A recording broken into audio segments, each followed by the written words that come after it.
நீ நம்ம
पुलिस का संबंध आपके निरीक्षण के लिए विमान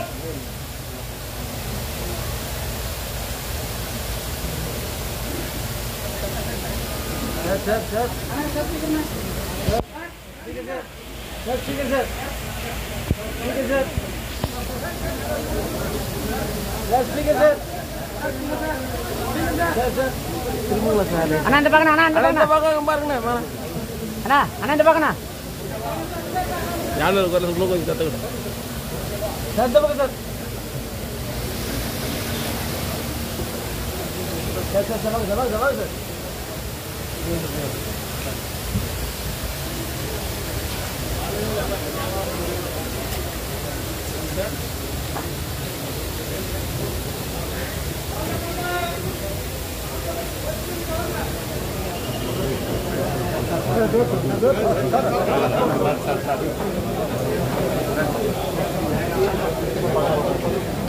நிரப்பப்பட்டுள்ளன.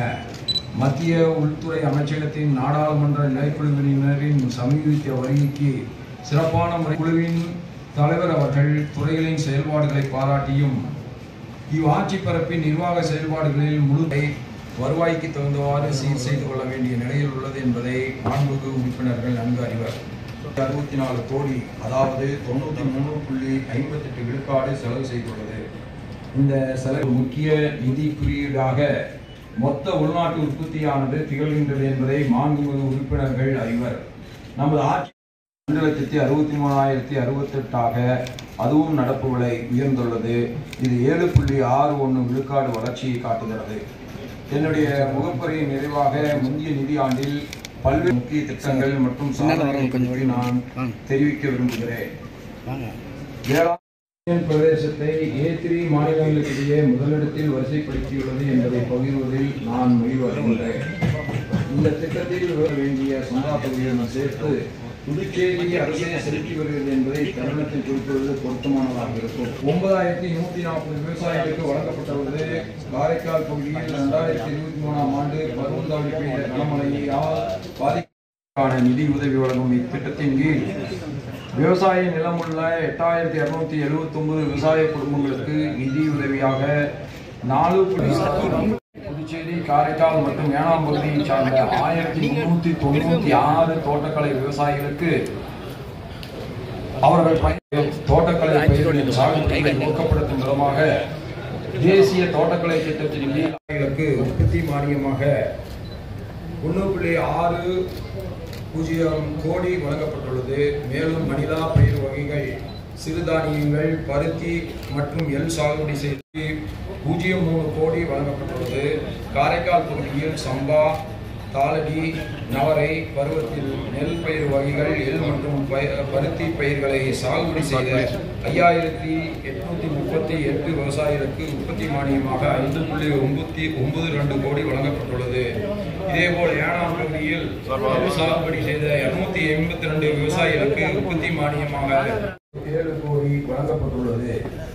பயிர் உற்பத்தி திட்டத்தின் கீழ் புதுச்சேரி பகுதியில் நெல் சாகுபடி செய்த 9889 விவசாயிகளுக்கு சொர்ணவாரி, சம்பா மற்றும் நவரை 2023-24 பாரத பிரதமரின் விவசாயிகளுக்கான நிதி உதவி வழங்கும் இத்திட்டத்தின் கீழ் விவசாய நிலம் உள்ள 8270 சாகுபடி விவசாயிகளுக்கு மற்றும் வழங்கப்பட்டுள்ளது. காரைக்கால் பகுதியில் 2023 ஆண்டு பருவந்தவறி பெய்த கனமழையால் பாதிக்கப்பட்ட பயிர்களுக்கான நிவாரணத் தொகை மகிழ்வடைகின்றன. இந்த திட்டத்தில் விவசாயிகள் செலுத்த வேண்டிய சந்தா தொகை முழுவதையும் மாநில அரசே செலுத்த வேண்டிய சந்தா தொகையுடன் சேர்த்து புதுச்சேரி அரசே செலுத்தி வருகிறது என்பதை தருணத்தில் போன்ற திட்டங்களை செயல்படுத்தி அதன் மூலம் தோட்டக்கலை பயிர்களின் சாகுபடியையும் ஊக்குவித்துள்ளது. பிரதான் மந்திரி பீசல் பீமா யோஜனா, பிரதம மந்திரியின் பயிர் காப்பீட்டு திட்டம் என்னும் திட்டத்தை சிறப்பாக செயல்படுத்தியதற்காக மத்திய அரசின் வேளாண்மை மற்றும் விவசாய நல அமைச்சகம் புதுச்சேரி பங்கு வகிக்கிறது என்பதை மாண்பு உறுப்பினர்கள் அறிவர். 61 விழுக்காடு வளர்ச்சியை காட்டுகிறது. என்னுடைய முகப்புரையின் நிறைவாக முந்தைய நிதியாண்டில் 63 நடப்பு விலை இருந்து 2023-24 ஆண்டில் 2,63,060 பின் 2023-24 ஆண்டுக்கான மொத்த உள்நாட்டு உற்பத்தியாக 48,052 கோடி நடப்பு விலை என மதிப்பிடப்பட்டிருந்தது. இது அதற்கு முந்தைய ஆண்டை விட 7.54 விழுக்காடு நிதி ஆதாரங்கள் அளவாகவே இருப்பதால் இந்த அரசு செலவினங்களை வருவாய்க்கு தகுந்தவாறு சீர் செய்து கொள்ள வேண்டிய நிலையில் உள்ளது என்பதை மாண்புமிகு உறுப்பினர்கள் நன்கு அறிவர். இருப்பினும் ஏழை எளிய மக்களையும் நான் எடுத்துக்கொள்கிறேன். மேலும் குழுவின் தலைவர் அவர்கள் துறைகளின் செயல்பாடுகளை பாராட்டியும் இவ்வாட்சி பரப்பின் நிர்வாக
சார்